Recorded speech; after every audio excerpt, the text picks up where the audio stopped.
Vous allez finir l'école 20 ans après. Moi, il y a quelque chose qui me choque sincèrement. Vous allez me dire pour vous. Quand je vois quelqu'un, l'école d'abord, ça commence à la petite section. Petite section, moyenne section, grande section. Pour le cursus normal. Ça fait il y a 3 ans. Après ça, on te dit, bon, comme tu as fait les 3 sections là, tu peux sauter la CIL. Tu fais le CP spécial. Ça fait il y a 4 ans. CE1, CE2, CM1, CM2. Ça fait encore 4 ans, n'est-ce pas? Ça fait 8 ans. Tu fais 8 ans, tu as le CEP. Tu pars en 6e. 6e, 5e, 4e, 3e, seconde, première, terminale. Ça fait 7 ans. Plus 8 ans. Ça fait combien? 15 ans. Ça fait 15 ans. Tu as le bac. Tu pars maintenant à l'université. Première année, deuxième année, troisième année, tu as la licence. Première année, deuxième année, tu as le master. Peut-être encore 1 ou 2 ans, tu as le doctorat. Ça fait combien d'années? Plus combien? Ça fait combien d'années? Tu fais 23 ans pour demander le travail. Ça ne doit pas même nous faire peur. Attends, tu fais 23 ans assis. Et tu dis, j'ai l'honneur. Donc en 23 ans, tu n'as pas pu apprendre ce qui te permet de te lever avec autorité dans la société et dire que je peux aussi apporter quelque chose. C'est que c'est très grave. C'est que c'est très... C'est qu'on doit s'interroger, nous tous. 23 ans assis. Prenons maintenant un autre cas de figure. Prenons un exemple d'un enfant qui n'est pas là à l'école. C'est-à-dire qu'il a fait petite section, moyenne section, grande section. Il a fait le CEP. Il a fait jusqu'au CP, CP1, CM1, CM2. Il a eu son CEP. Après, il a dit que vraiment, il ne veut pas continuer. En 6e, il est allé dans une boutique. Il a commencé à vendre. Il a commencé à vendre de manière ambulante. Il a fait ça pendant 15 ans. Il n'y aura aucune comparaison entre lui et vous qui avez le doctorat. Vous seriez son ouvrier. Parce que si vous vendez au marché pendant 10 ans, vous allez apprendre tellement de choses que personne qui n'a même lu 200 livres ne pourra bénéficier de ces connaissances-là. C'est de ça qu'il s'agit. Qu'est-ce qu'on fait pendant 23 ans assis? Et ça, c'est si tu n'as repris aucune classe. Mais on doit s'interroger. On doit s'interroger, nous tous. On doit s'interroger. Moi, c'est ça qui m'est arrivé. Moi, j'ai fini la fac de médecine et dit, bon, ok, qu'est-ce qu'il sait faire? Quand je regarde, il voit qu'il ne sait pas faire grand-chose.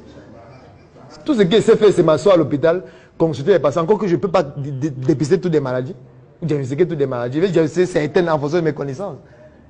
Il ne serait que la compétence de ma compétence, en fait. Et puis, c'est tout ce qu'il va faire au quotidien. Je vais toucher combien? Peut-être 100 000, 150 000 par mois. Ça veut dire qu'il serait pauvre toute ma vie. Sauf si je suis un arnaqueur. Et qu'à l'hôpital, j'ai fait des choses incroyables pour gagner de l'argent que je n'ai pas envie de citer ici. Mais des mendiants décents. Et tu as dit, un mendiant qui a le doctorat. Il n'est pas en route, il ne mange pas comme les autres. Mais sa manière de manger, c'est dire, j'ai l'honneur. J'ai l'honneur. Faites-moi confiance, je vais vous montrer de quoi je suis capable. J'ai fait le stage à la tête. C'est une autre manière de manger. Tu es un mendiant décent. Les autres, eux, ils ont compris que ça ne sert à rien d'avoir la décence. Ils ont compris que gagner besoin de 100 francs. J'ai besoin de 100 francs, gars. Je ne veux pas de décence. Si tu peux me donner 100 francs, donne-moi. Il me bat avec. Mais toi, tu dis, j'ai l'honneur. Peut-être que ce serait mieux de descendre dans la rue aussi. Hein. Parce que si tu descends dans la rue, tu dis, j'ai besoin de 100 francs. Peut-être si on te voit, là, on dit que non, un gars quand même qui a le doctorat et tout. On va le soutenir. C'est ça le problème, en fait. Sauf que quand je dis ça comme ça, je sais que quand je vais couper la partie ici, et je vais poster sur Facebook, les gens vont m'insulter. Mais quand ils m'insultent, moi, ils rient, parce que moi, je plaide pour leur faveur. Mais eux, ils m'insultent. Moi, ils m'en fous. Moi, je ne suis pas un employé. Tu vois? Donc, insulter, moi, ils m'en fous. Puisque c'est vous qu'on va retrouver sur le marché demain. Demain qu'on va lancer, on fait des recrutements, on veut 200 ouvriers. Vous allez venir dire, j'ai l'honneur. On va dire que non, tu n'es pas compétent. On veut un ouvrier qui a déjà travaillé. C'est pour ça qu'on demande à certaines entreprises 5 ans d'expérience, 10 ans d'expérience.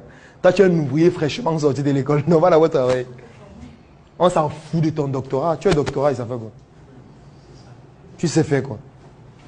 Tu es docteur en économie, tu dis que le salaire est petit. Dans toute l'économie que tu as appris là, tu n'es pas capable d'appliquer ça sur toi-même.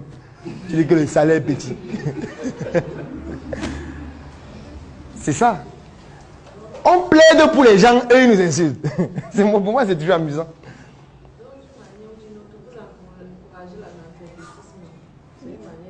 Bon, je pense quand même que je ne suis pas analphabète. Je ne pense pas qu'il y ait quelqu'un ici qui soit analphabète. Parce que l'analphabète, un analphabète c'est quoi? C'est quoi la définition d'un analphabète? En quelle langue? En quelle langue? Parce qu'il faut savoir dans quelle langue. Parce qu'on a souvent l'impression qu'un analphabète, c'est quelqu'un qui ne sait pas lire ou écrire l'anglais, le français. Et celui qui sait lire et écrire sa langue, il est analphabète ou pas? Il n'est pas analphabète, puisqu'il sait lire et écrire dans sa langue. Pourquoi on va dire qu'il est analphabète? Il sait lire, il sait écrire, il parle couramment sa langue. Pourquoi l'analphabète doit être en fonction du français ou de l'anglais? Non. Ça, ce sont des tas de l'école. Ce sont des tas de l'école. Il sait compter dans sa langue bien l'argent. Plus que toi qui parles français. La preuve, c'est quoi? Je vais prendre un exemple.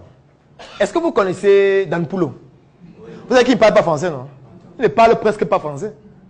Et tu ne peux pas compter l'argent devant lui. Tu ne peux pas. Si tu sais parler sa langue, tu ne peux pas parler plus que lui.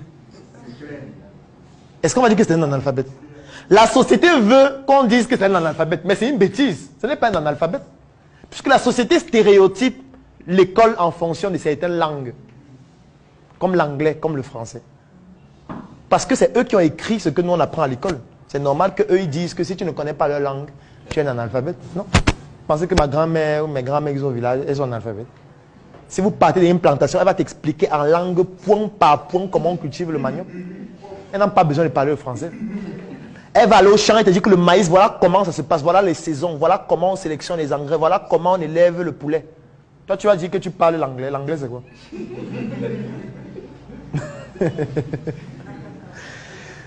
On doit venir dans le monde planétaire qu'est la Terre en apportant nos spécificités, y compris sur le plan de notre culture. C'est aussi le problème que j'ai avec la religion. On a aussi nos religions, non? Pourquoi ça gêne les gens? On a nos religions ancestrales.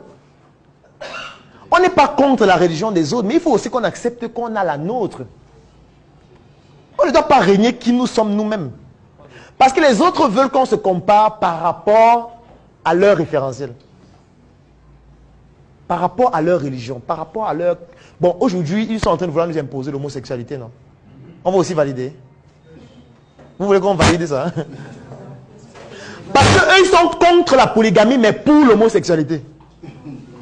Vous ne trouvez pas que c'est étrange? Parce qu'ils sont contre la polygamie, hein, totalement contre. Mais ils sont pour l'homosexualité. Ils sont pour le fait d'être transgenre. Pardon? Attends, ne sais pas. Vous êtes de quel pays? Vous êtes camerounaise? Mais je dis qu'ils financent l'homosexualité. Moi, j'ai une amie. Ce n'est pas dans le noir. J'ai une amie.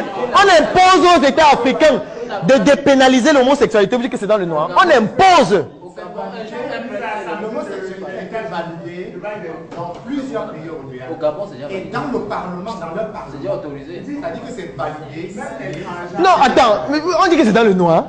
On est en train d'imposer aux pays africains de dépénaliser l'homosexualité. Vous dites que c'est dans le noir. Le pape, même dernièrement, s'est prononcé en disant qu'il est pour le mariage des gays. Qu'est-ce qui est biblique? L'homosexualité est biblique. Donc qu'est-ce qu'il y a derrière dans ce qui se passe maintenant? Mais c'est quoi les derniers temps? Qu'est-ce qu'on a fait les derniers temps? Les gens sont en train de gagner de l'argent, bien vivre, aller dans l'espace. On dit que les derniers temps. Moi je ne comprends pas ce qu'on a fait les derniers temps. Les gens sont en train de jouir de la vie. J'offre 3 mois d'accompagnement sur mesure gratuitement à tous les membres de la Startup Academy. La Startup Academy, c'est cette initiative qui a vu le jour en 2016 et qui est basée sur un trépied que nous appelons le trépied idéologique qui comporte la sensibilisation en ce qui concerne l'entrepreneuriat, la formation sur tous les métiers et les secteurs d'activité qui tournent autour des opportunités d'affaires et enfin l'investissement dans des projets. Que vous soyez un débutant, un étudiant, un entrepreneur ou alors toute personne qui est intéressée par les affaires, durant cet accompagnement qui va durer 3 mois et qui est entièrement gratuit, Vous allez bénéficier de notre retour d'expérience, de notre visibilité et surtout de nos stratégies qui vont permettre à votre projet de pouvoir décoller. Je vais laisser un lien dans la description de cette vidéo et en commentaire. Vous cliquez dessus, vous remplissez le formulaire pour pouvoir bénéficier en exclusivité de cet accompagnement gratuit sur mesure par rapport à votre activité qui va durer 3 mois. Rendez-vous à la Startup Academy.